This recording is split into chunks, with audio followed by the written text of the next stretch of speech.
कि मित्रों, हम लोग धनिष्ठा नक्षत्र की चर्चा कर रहे हैं। आज बात करते हैं शुक्रदेव की।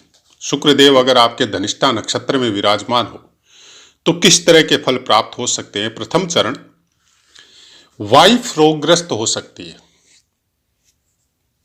दूसरा चरण, शुक्र के साथ अगर गुरु की युति हो तो बहुत अच्छे फल मिलते हैं। इंसान धार्मिक प्रवृत्ति का होता है, लेकिन पुस्तक में यह नहीं लिखा कि अगर अकेला हो तो कैसा फल मिलता है। इसलिए व्याख्या जो है, जैसा वीडियो का नियम है, नेक्स्ट पार्ट में करेंगे। पहले पुस्तक वाला बात कर लेते। तीसरा चरण, धनी होता है इंसान और सुखी जीवन बिताता है। चतुर्थ चरण, यहां पे परोपकारी उदार होता है, लेकिन मेल ही तो फीमेल के साथ, फीमेल है तो मेल के साथ कुछ आसक्ति ज्यादा प्रदान करवाता है। बात करें दृष्टि की, कि धनिष्ठा नक्षत्र में शुक्र देव है और उनके ऊपर सूर्य की दृष्टि है। साहसी होता है और धनी भी होता है।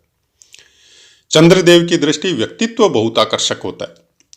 मंगल देव की दृष्टि बहुत कठोर परिश्रम करने की ओर इंडिकेशन करता है और बाधाओं को पार करने का साहस भी प्रदान करता है।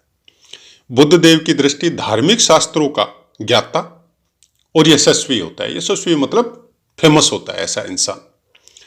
गुरुदेव की दृष्टि जातक को धनी बनाने के साथ साथ उसमें संगीत एवं कई कलाओं में रुचि प्रदान करवाता है। शनिदेव की दृष्टि सौभाग्य का सूचक होती है और व्यक्तित्व बहुत आकर्षक होता है। तो ये थे शुक्रदेव और शुक्रदेव के ऊपर बाकी ग्रहों की दृष्टियां। पहले तो आप ये समझ लीजिए कि शुक्रदेव अगर धनिष्ठा नक्षत्र में होता है तो मकर राशि का 23.20 डिग्री से लेकर 30 डिग्री तक पहला और दूसरा चरण आएगा। उसके बाद में कुंभ राशि आएगी। उसमें 0 डिग्री से लेकर 6.20 डिग्री तक बाकी का 2 चरण, तीसरा और चतुर्थ, वो कुंभ राशि में आएगा धनिष्ठा नक्षत्र का। अब इनमें अगर शुक्रदेव है तो पहले आपको यह देखना पड़ेगा कि शनिदेव की पोजीशन क्या है, क्योंकि मकर और कुंभ दोनों का स्वामित्व शनिदेव के पास है। अब धनिष्ठा नक्षत्र पे आ जाइए। धनिष्ठा नक्षत्र का खुद का स्वामित्व जो है वो मंगल देव को प्राप्त है, तो फिर मंगल देव को भी देखना पड़ेगा। और जाहिर सी बात है कि मंगल देव प्राय कर मंगल, सूर्य, बुध और शुक्र बहुत ज्यादा दूर दूर नहीं रहते। अब यहां पे प्रश्न ये उठता है कि अगर दूर दूर नहीं रहते फिर एक दूसरे के ऊपर दृष्टि की विवेचना क्यों की गई। बहुत से वीडियो में हमने बताया। अगर आप पहली बार जुड़ रहे हैं तो आपको बता देते। यह पुस्तक जो लिखी गई है ये उस समय की लिखी गई है जब वो दृष्टियां चल रही थी। 1 चरण, 2 चरण, 3 चरण और 4 चरण, मतलब संपूर्ण दृष्टि। लेकिन वर्तमान ज्योतिष में जो दृष्टियां चल रही है, मंगल, गुरु और शनि को छोड़ के सबकी एक सप्तम दृष्टि बना दी गई है।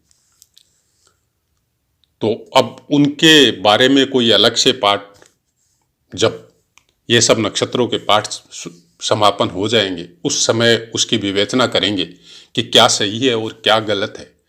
हमारे अनुसार आज के 20 साल पहले या 30 साल पहले तक, मेरे हिसाब से 20 साल पहले तक उन्हीं दृष्टियों की विवेचना हो रही थी। वर्तमान में वो हट गई। कौन से समय से विद्वानों ने हटाई है और क्यों हटाई है, अब हम किसी के ऊपर ये नहीं बोलते कि क्यों हटाई गई, क्या उनका कोई महत्व नहीं है, और ये भी नहीं बोलते कि नहीं हटानी चाहिए। लेकिन हमारा ये मानना है कि जब आज के 20 साल पहले तक वो दृष्टियां चल रही थी, उसी के अनुसार विद्वान प्रिडिक्शन भी कर रहे थे और लोग संतुष्ट भी थे, तो फिर ऐसा क्या हुआ कि उन दृष्टियों को हटा दिया गया। अब अगर कोई ज्ञान हमारे दिमाग में समाहित नहीं हो रहा है, हम परेशान हो रहे हैं उस दृष्टियों की विवेचना करने में, हमको समझ में नहीं आ रहा है और हमने उस ज्ञान को थोड़ा सीमित कर दिया अपने दिमाग के अनुसार, कि हमारे दिमाग में ये मतलब 1 kg का सामान है, लेकिन हमारे दिमाग की अवस्था केवल 250 ग्राम डाइजेस्ट करने की है, तो हम 750 ग्राम को हम डस्टबिन में डाल देते हैं। यह कुछ ज्योतिष के लिए कोई अच्छी बात नहीं है। ठीक है, आप उसकी जितनी कम हो सकती है, जितनी समझ में आए उतनी विवेचना कीजिए, लेकिन कीजिए जरूर, समझिए जरूर। हालांकि पुस्तकों में भी ये भी लिखा गया है कि सप्तम दृष्टि, बाकी 3 ग्रहों की अलग 3-3 दृष्टियां, और उन दृष्टियों के विषय में कुछ कम लिखा गया है, ये भी बात सही है।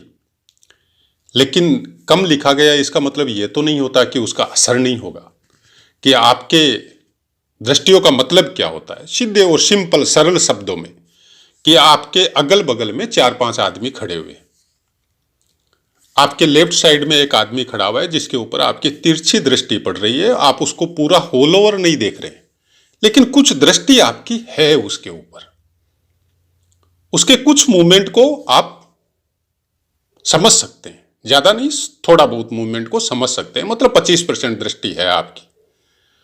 उसके बाद में एक थोड़ा 60 डिग्री पे खड़ा हुआ है,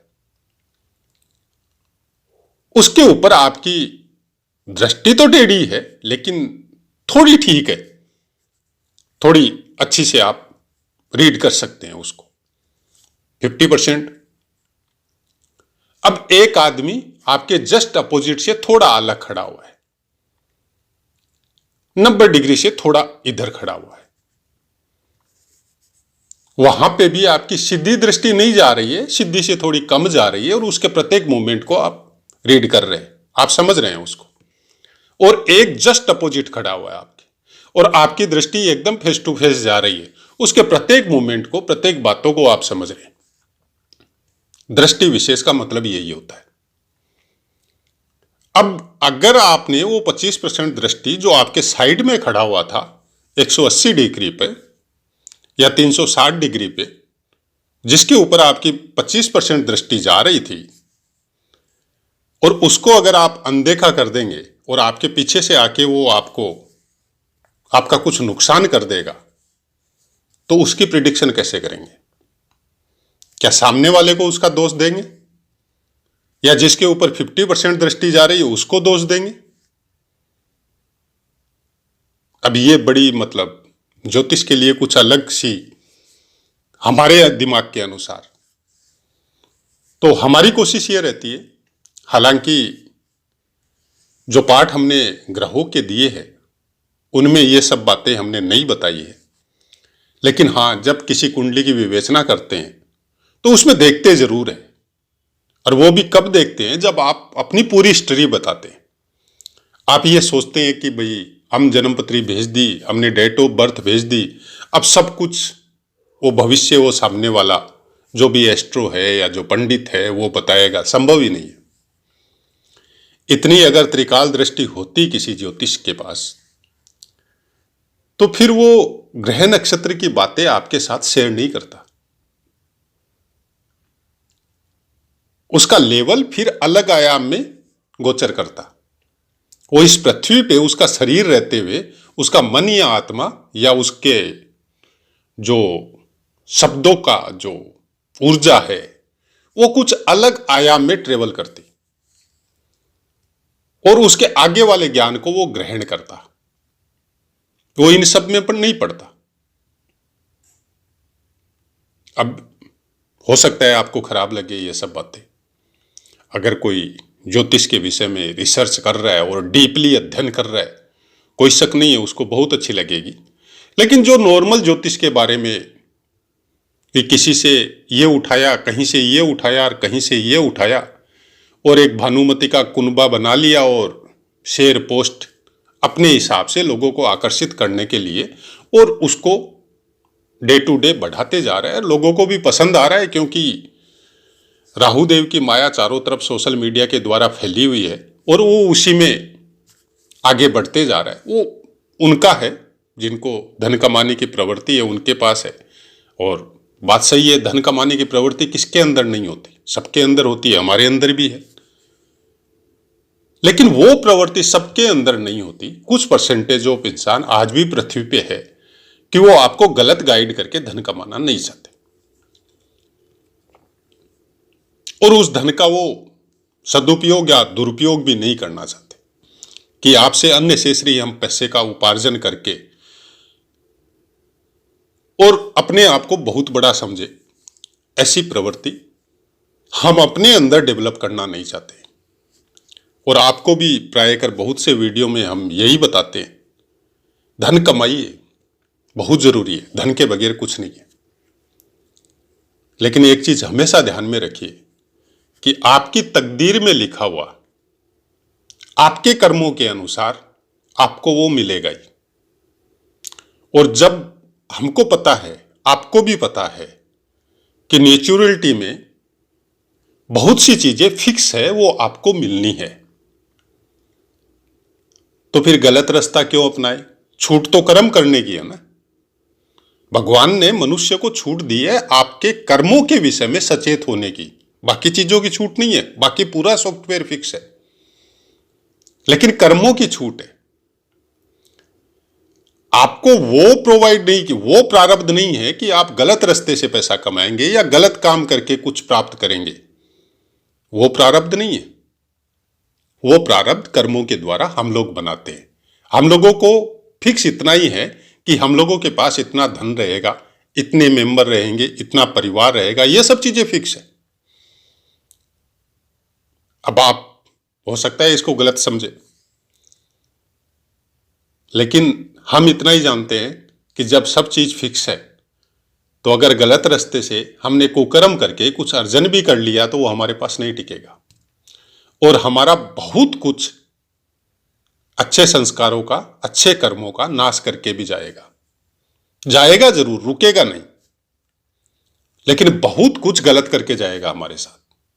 तो जब फिक्स है कि मेरी तकदीर में इतना लिखा हुआ है, जो बहुत से भक्तमाल की कथा वगैरह सुनते हैं, पुराने ऋषि मुनियों की बातें सुनते हैं या पढ़ते हैं, उसमें भी यही बता गया है कि ये सब चीजें फिक्स है, इनको आप चेंज नहीं कर सकते। आप अपने कर्मों को चेंज कर सकते हैं, आप अपनी दिनचर्या को चेंज कर सकते हैं। ये छूट हम लोगों के पास है कि या तो हम लोग किसी को गाली निकाल सकते हैं, ये हम लोगों को छूट है, या हम हरि नाम का जाप कर सकते हैं, ये हम लोगों को छूट है। और उसका जो रिटर्न हम लोगों को मिलेगा वो बहुत कुछ अच्छे लेवल में और अलग लेवल में जाके मिलेगा। तो आशा है मित्रों पाठ समझ में आया होगा, क्योंकि ये ज्योतिष का विषय थोड़ा अलग टाइप का है। इसके बारे में फिर कभी चर्चा करेंगे। कभी कभी मन में आता है तो बोलते हैं ये बात कि मौके बहुत मिलते हैं इंसान को।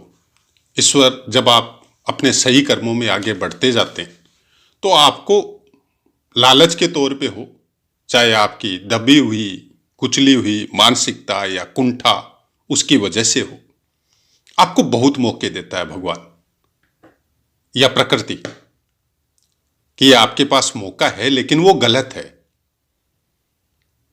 आपको बहुत बड़ा लाभ हो सकता है, लेकिन कर्मों के अनुसार, संस्कारों के अनुसार वो गलत है। अगर आप उसको वहां प्राप्त कर लेते हैं तो बहुत सी चीजों का आवागमन उसके साथ भी होता है।